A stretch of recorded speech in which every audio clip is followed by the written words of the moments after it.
जी। हाजी नमस्कार, सत श्री अकाल रीट वालों। तैयारी तुम्हारी कैसी चल रही है? जैसी भी चल रही है, अच्छी चल रही होगी। गुरुजी दर्शन दो, बस दर्शन खाते रहे, चाले को नहीं। और good evening, good evening, good morning, good afternoon. ठीक है, चाल की होगी तो मेरे लग की कौन चाले तो।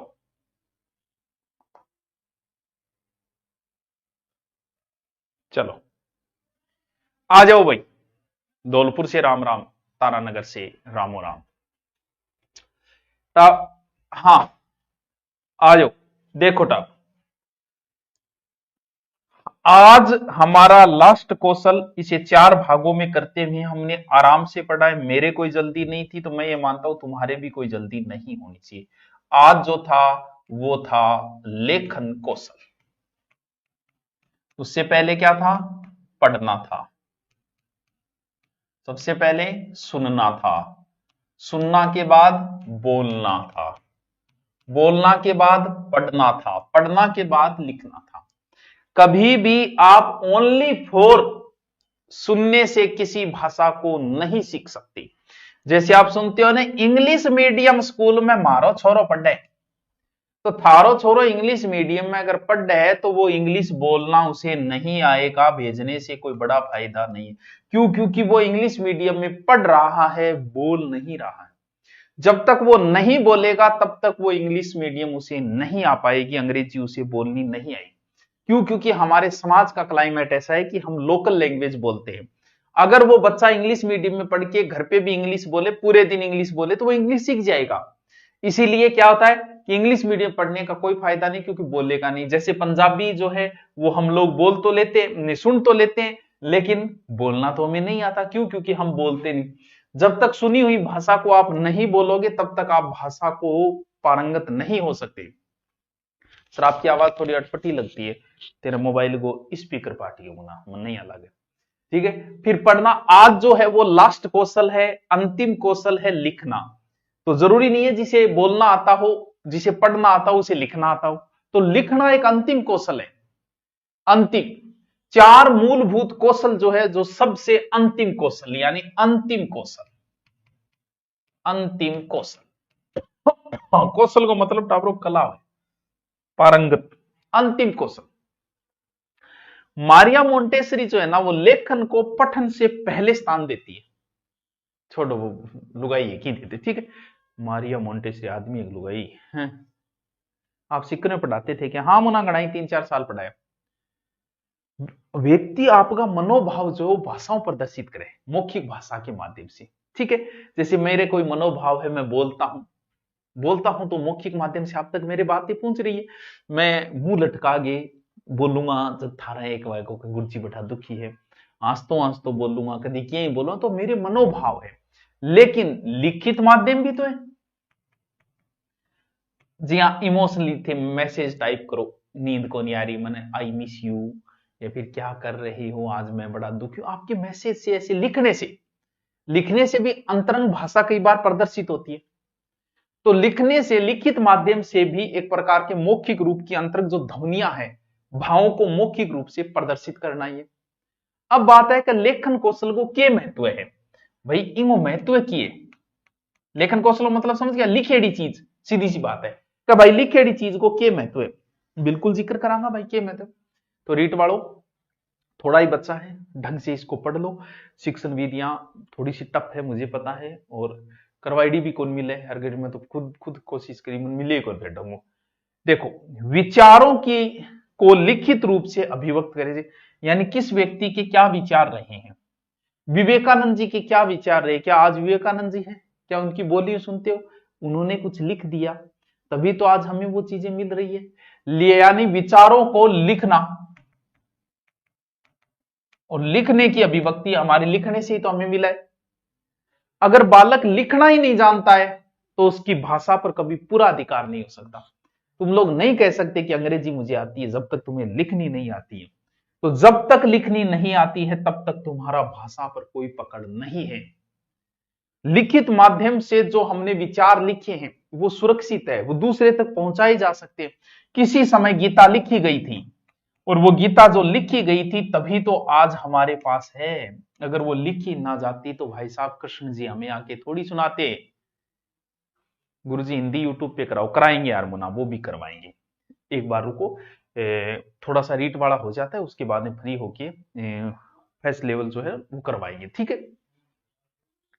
और अभी कर देंगे, देखते हैं, एक प्लान बनाते हैं। लिखित भाषा विद्यालय में शिक्षा प्राप्त करने का एक महत्वपूर्ण साधन है।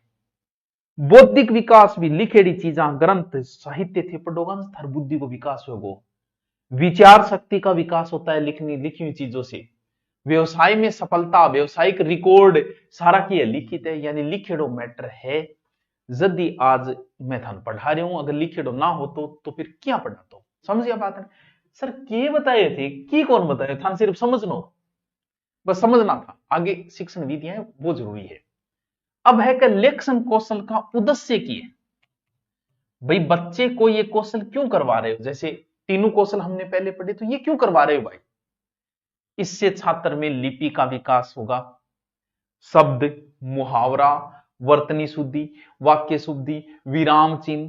भाई आप कोई भी शब्द लिखोगे, स्त्री, इस शब्द को जब आप बार बार लिखोगे ना, जैसे नारी, पत्नी, पति, ये शब्द जब आप बार बार इनको पढ़ने से आपको भाषा की पकड़ नहीं हो सकती। पढ़, अब बहुत सा स्त्री मात्रा छोटी लगा देगा, पत्नी में लगभग बावड़ा पत्नी मात्रा छोटी लगा देगा। क्यों लगा देगा? क्यों? क्योंकि उन्होंने पढ़ा ही पढ़ा, नाम सुना, लिखा नहीं। लिखने से शुद्ध भाषा लिखने से ही आएगी। ऐसे थोड़ी पढ़ो पत्नी पत्नी पत्नी नहीं बड़ी, पत्नी नहीं बड़ी, पत्नी नहीं बड़ी, पति में छोटो, पति में छोटी मात्रा, ऐसे थोड़ी पढ़ा जाता है कभी। आप इनको लिखो, आप स्वतः ही सीख जाओगे शुद्ध लिखना। तो लिखित माध्यम से ही आप विराम चिन्हों का प्रयोग, ऐसे थोड़ी विराम चिन्ह, बोलने वाला अच्छा वक्ता है लेकिन वो अच्छा लिख नहीं सकता, कहीं विराम चिन्ह ऊंधो सुंदो टोक दो, शब्द को पूरा अर्थ को अनर्थ कर दो। सुडोल लिखित भाषा है, तो उद्देश्य किए बच्चे की सुंदर भाषा देना, बच्चे को हिंदी का पूरा ज्ञान देना, तर्क शक्ति का विकास करना, साहित्य के प्रति आदर भाव प्रकट करना, इना उद्देश्य है। अब हम पढ़ेंगे शिक्षण विधियां, जहां से प्रश्न पुटअप होने की समय, ये नॉर्मल बातें जो एक परिचय था एक प्रकार का। बताओ भाई, करूंगे शुरू ऑनलाइन वालों? बताओ भाई यूट्यूबरों। पाठ्यक्रम को व्यवस्थित, सर आप अखिलेश फैनी की फिर बुनिया, सर आ जाओ चाह पी लो, चाह को टाइम हो गई, बस क्लास लीर में फ्री हूं, चाह पी लिया। कहां से हो? मैं तारानगर से हूं सन्नी। रीट में 30 में से 30 हिंदी में कैसे लाएं? हाँ इशो वीडियो चाहिए मुना, इशा वीडियो पर व्यू खातर के चक्र में तो देख मैं बनाऊं को नहीं, बाकी इशो कोई फॉर्मूला को नहीं मेरे कर, ठीक है। क्या मैं 30 दिलाती था। लेखन जो है उनकी शिक्षण विधियां, बस प्रश्न यहां से पुटअप होगा। लेखन की शिक्षण विधियां समझते जाओ, फिर आप अपनी बुक में से जैसे ही पढ़ोगे आपके सब कुछ समझ में आ जाएगा। ठीक है, अब हम एक एक विधियों को तैयार करेंगे कि लिखने की कौन कौन सी विधियां हैं। ठीक है, पहली विधि है मोंटेसरी विधि। मोंटेसरी विधि, वैसे ये विधियां पहले भी आ चुकी हैं और दोबारा भी आ जाए तो क्या फर्क पड़े, बढ़िया बात है, रिपीट हो रही है अपनों, वैसे पहले भी आ चुके हैं। ये एक प्रकार से बच्चे ने कोई भी गत्ते पर, कठिया पर या प्लास्टिक पर अंगुली फेरने को कहा जाता है। पेंसिल से फिर उस अक्षर को घुमाया जाता है। पेंसिल की होनी चाहिए, रंगीन होनी चाहिए, जैसे कह दिया और बार बार इसको घुमा दिया, कठिया ने। ये कौन सी विधि है? ये मोंटेसरी विधि है। हाँ बेटी तैयारी कौन करूं, क्लास देखो ना मुना, तैयारी तो करनी पड़ेगी। देख मैं भी इतनी रोमान करने लाग रही हूं, देख थार खातर। दूसरी है रूपरेखा अनुकरण, दूसरी विधि है लिखने की, ये सारी इंपॉर्टेंट विधि है। रूपरेखा अनुकरण विधि,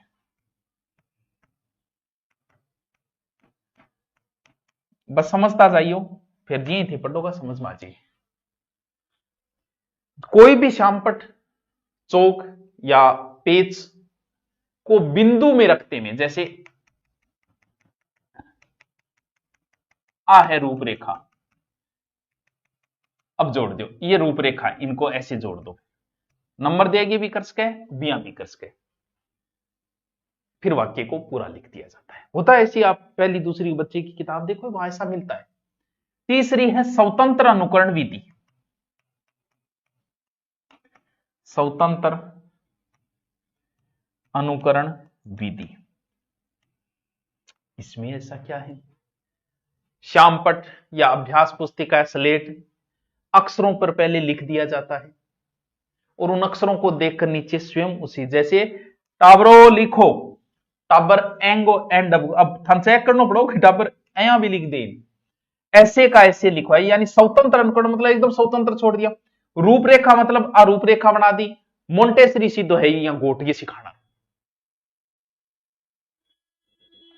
प्रीत के लिए रे, लेकिन इस बार क्या कह रही है, रीट पास करनी है सर, तो मैं हिंदी भी शुरू करूंगा ताकि हिंदी रीट में भी ग्रामर शिक्षण विधि चली रही है, ग्रामर शुरू कर देंगे, ऑब्जेक्टिव करवाना।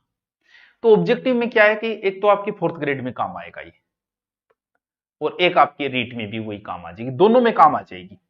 तो हिंदी शुरू करूंगा ताकि दोनों में आपके काम आए। देखो, लेखन शिक्षण मोंटेसरी विधि, रूपरेखा अनुकरण, स्वतंत्र अनुकरण। अगली है जेकटोट विधि। जेकटोट विधि, विधि सीख ले टावरो, प्रश्न आवे तो यहाँ कौन सा लगो, उन्दी परिभाषा, परिभाषा लिख के पूछेगा ये कौन सी विधि है। शिक्षक जो है पढ़े हुए वाक्य स्वयं लिख के छात्रों को लिखने के लिए देता है, छात्र वहां शब्दान देखेगो और लिखित शब्द मिलाते हुए स्वयं लिखेगा। राम आम खाता है, टुकड़ा यहाँ जमा वसूले जमाए करे बेचा, बस लिखो यहाँ लिखो, टुकड़ों में होते हैं जेकटोट विधि। इसे अनुकरण विधि भी कैस का विशेष है। पेस्टोलॉजी विधि, ये लिखने की विधियां हैं बच्चों, लिखना सिखा रही हूं मैं थाने। इसमें पहले अक्षर लिखना सिखाया जाता है, वांगी आकृति भिन्न भिन्न किया, जैसे मुझे किसी बच्चे को कै सिखाना है, ठीक है, तो सबसे पहले तो मैं ये सिखाऊंगा ऐसे कर, वो ऐसे सीख जाएगा। फिर मैं ये सिखाऊंगा, ये यो सीखो। फिर मैं टाबर ने यो सिखाऊंगा, फिर मैं कहूंगा अब जोड़ दे, अब वो क्यों, एक में तो मैं ओ सिखायो, एक में मैं यो सिखायो, एक में मैं यो सिखायो। पेस्ट पेस्ट पेस्ट के वे टुकड़ा, पेस्ट कॉपी, यानी किसी भी शब्द को पहले टुकड़ों में सिखाया जाता है। जैसे फै सिखाना है तो पहले ये सिखाओ, ठीक है, ऐसे सिखा दियो, ठीक है, फिर आप ये सिखाओ, टुकड़ों में सिखाओ, फिर उसे जोड़ना सिखा दो। पेस्ट पेस्ट पेस्ट यानी टुकड़ा फिर जोड़ना, ये कौन सी विधि है, पेस्टोलॉजी विधि। बताओ कौन सूरतगढ़ में कौन सी कोचिंग क्लास में पढ़ने आए थे, मैं तो कभी पढ़न कौन गए मुना बेटा, जानो 100 नंबर ही आवे, मॉक तैयारी करूं, अरे घना ही है, टेंशन ना ले तू, लाग्यो रे बस। हाँ, पेस्ट का मतलब टुकड़े, टुकड़ों में पहले सिखाओ, शब्द को तोड़ तोड़ के सिखाओ और फिर एक जगह जोड़ दो। बताओ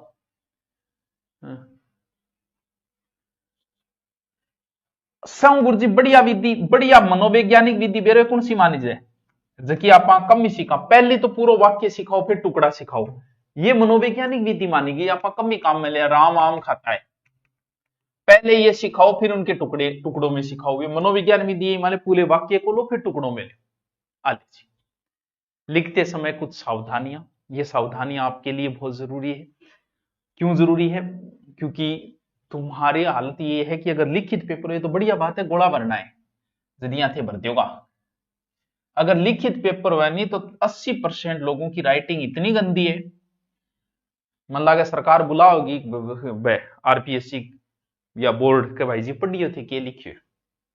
तो लिखते समय क्या क्या सावधानियां, प्रश्न नहीं बनेगा यहां से, बस समझना है, प्रश्न तो सिर्फ यहीं से बनेगा, ओनली फॉर यहीं से।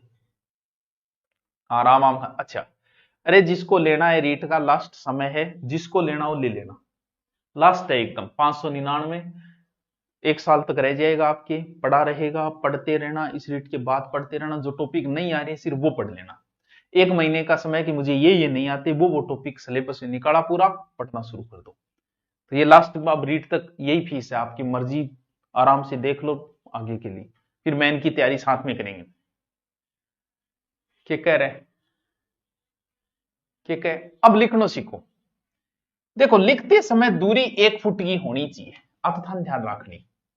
पेन कैसे पकड़ना है, अगर आप मास्टर और कोई बच्चे ने पेन जो है वो ऐसे पकड़ रखा है, ठीक है, ऐसे अंगूठों काम में ऐसे पकड़ रखा है, तो आप उसे टोकोगे, ओए पेन क्या पकड़ रखे, ये 2 अंगुली प्लस 1 अंगूठा, अंगूठे से सपोर्ट देना है, और ये पेन का पकड़ने का, देख लिया, पेन का पकड़ने का तरीका यही रहना चाहिए, यानी अंगूठे से पकड़ना है, कलम और निब ए बीज, और को नहीं कोई बच्चों अठू पकड़ के लिखन लाग रहे, बहुत सा थर्म लिखता लगा, और मान लो कोई बहुत दूर पकड़ के लिखन लाग रहे, दोनों ही गलत है। निब लगभग 1 इंच ऊपर, बस, ना एकदम निब के यहां पकड़ना है, ना ऊपर से पकड़ना है, ये तो है पेन पकड़ने का तरीका। और लिखने के सागे सागे पढ़ना हो जाए तो और ये चाहिए, और अक्षरों को सुडोल लिखो, जैसे क है तो क को एकदम ऐसे बढ़िया तरीके से क, यानी अक्षर की बनावट देखो। कुछ बच्चे कमल ऐसे लिखेंगे, ये कोई तरीका थोड़ी, कैसे, कुछ क्या करेगा, जी सुभाष लिखेगा, सु भा, अब वो छोटो तो जाओ, ये भी गलत है। तो भैया कुछ टेढ़ा लिखे, डिजाइन डालेगा टेढ़ा, अक्षर एकदम सही होने चाहिए, अक्षरों के बीच की दूरी एकदम कमल, ऊपर की जो लाइन है ना वो थोड़ी सी इधर थोड़ी सी इधर निकली हुई होनी चाहिए, ये सिर्फ सीखने के लिए। अक्षरों की बनावट एकदम ये दोनों देखो बराबर होना चाहिए, और जो लाइन है, जैसे ये लाइन है, देखो ये लाइन है, इसमें आपको लिखना है, क्या लिखना है, राम आम खाता है, तो लगभग थाने कम से कम नीचे 30% लाइन छोड़नी है, आ कोनी का आ लाइन है बिंगमा राम में, तो भाई जी निचली लाइन की मात्रा घटट होगा, आप बताओ, तो लगभग 30% आपकी जगह छुटी हुई होनी चाहिए नीचे वालों की मात्राओं के लिए, इनमें बीच में समान गैप होना चाहिए, वरना आपकी राइटिंग भद्दी हो जाएगी, कोजी हो जाएगी, सुनी कौन रहेगी।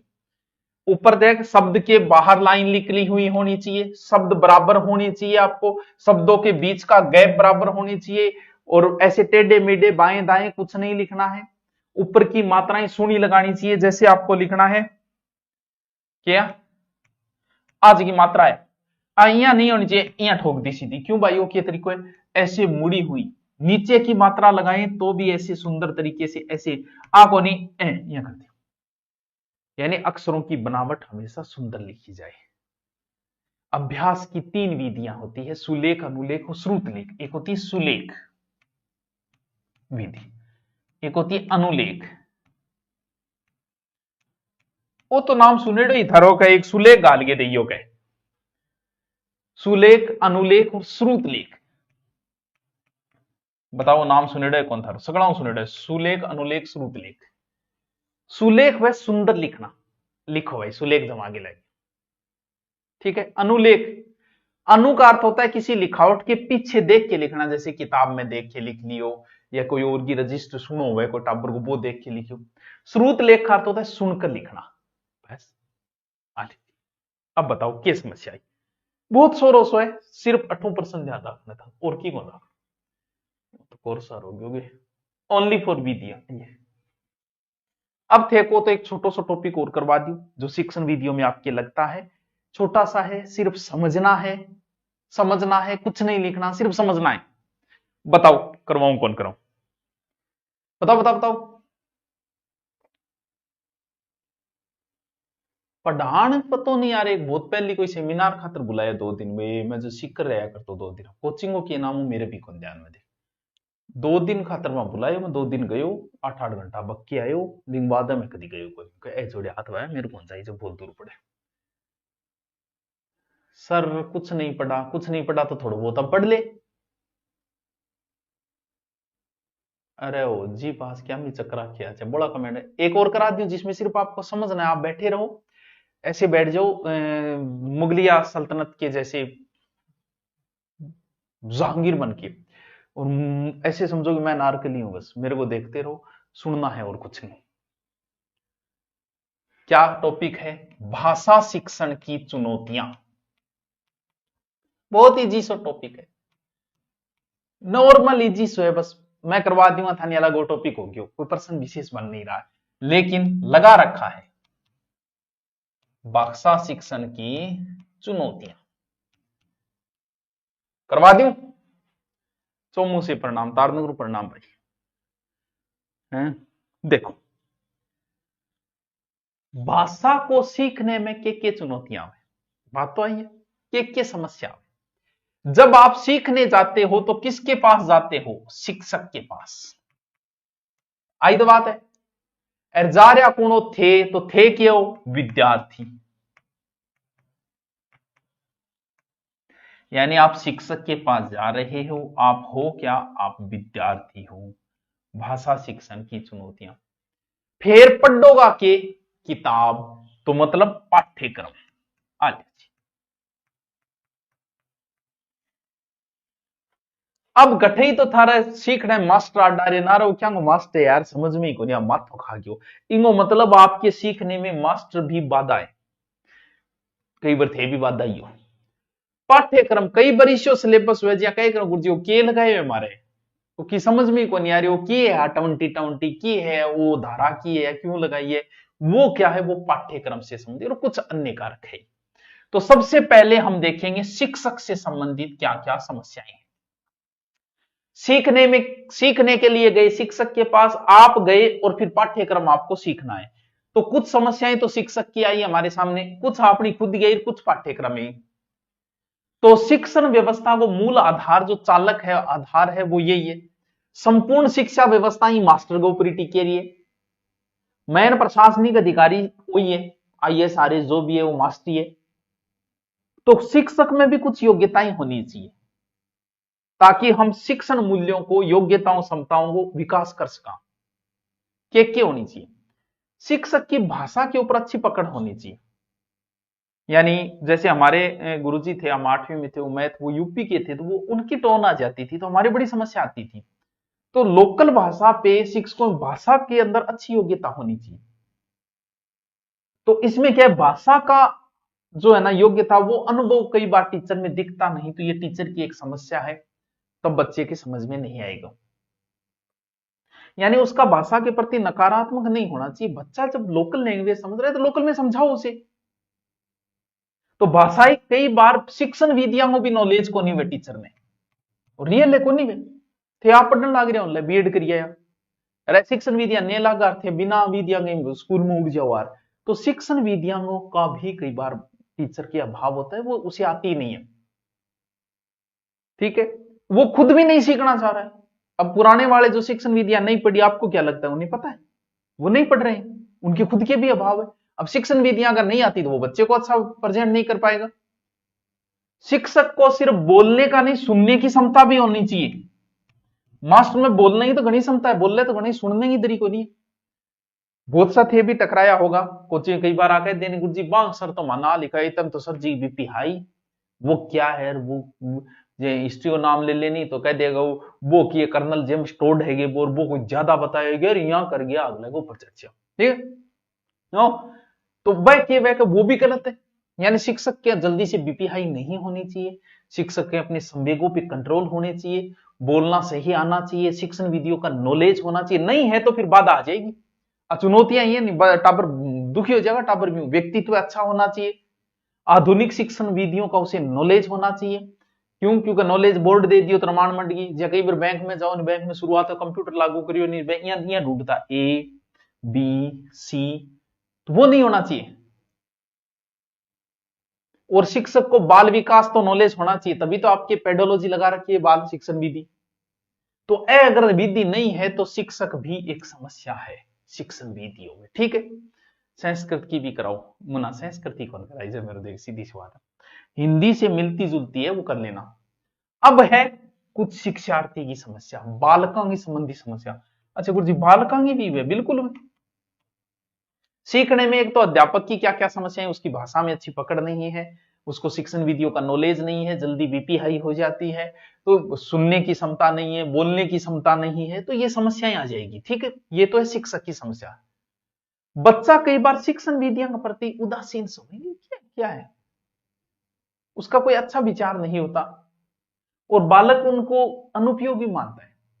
कई बार अब 5वीं क्लास से बच्चे ने कौन का चीज आगे के काम आओगी, तो वो नहीं क्या क्या मैं बढ़ा रहे हो गुरुजी माने, तो वो भी एक नकारात्मक रवैया भी बच्चे के सीखने में समस्या पैदा करता है। ठीक है, फिर है पाठ्यक्रम से संबंधित समस्या। आपन जो का पढ़ाया गया कि अकबर जामो, अकबर अठायो, अकबर बैठे गयो, ये किया वो किया, उसकी दादी ने राज तिलक कर दिया, ये कर दिया। अरे भैया आगे जीवन में कहां काम आएगी वो चीज, कहीं नहीं आएगी। तो बच्चे को व्यवसायिक ज्ञान भी तो दिया जाए। सबको नौकरी आईएएस आरएएस लगाओगे क्या सुनो, तो ऐसा भी शिक्षण हमारे नहीं है, विदेशों में है ये, उनकी स्कूलों में है, उनको स्किल समझाया जाता है, स्किल पढ़ाया जाता है। हमारे यहाँ वो स्किल है ही नहीं, आपा तो है पढ़ा के भेज दिया बस, ठीक है जाओ।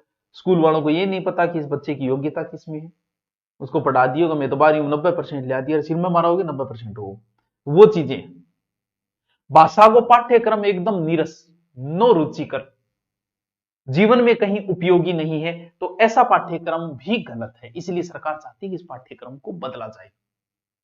समझ गया। अन्य कारक, कुछ अन्य कारक भी है भाषा सीखने में, जैसे स्कूलों में संपूर्ण व्यवस्थाएं न होना, संसाधन न होना, वातावरण न मिलना, आधुनिक डिजिटल का उपयोग न होना, तो वातावरण का भी कई बार आल्यो जी ओ छोटो सो टॉपिक हो जो थार शिक्षण विधियां लगे, मैं वो भी थाने सल्टाती हूँ। तो ये कोई एक्स्ट्रा कुछ कॉन्फिडेंस समझना है, भाषाई शिक्षण में चुनौतियां है, मास्टर की समस्या है, छात्र की समस्या है, पाठ्यक्रम की समस्या है, कुछ अन्य कारण जो वातावरण आज आ लीजिए करा दियो टाबरो हैं। अब हम 2 शुरू करने वाले हैं, एक लाइव क्लास हम हिंदी की ओर शुरू करने, क्योंकि 4th ग्रेड में भी हिंदी आती है बच्चों, रीट में भी आती है, हर सब्जेक्ट में 30 में 30 नंबर लाने जरूरी जरूरी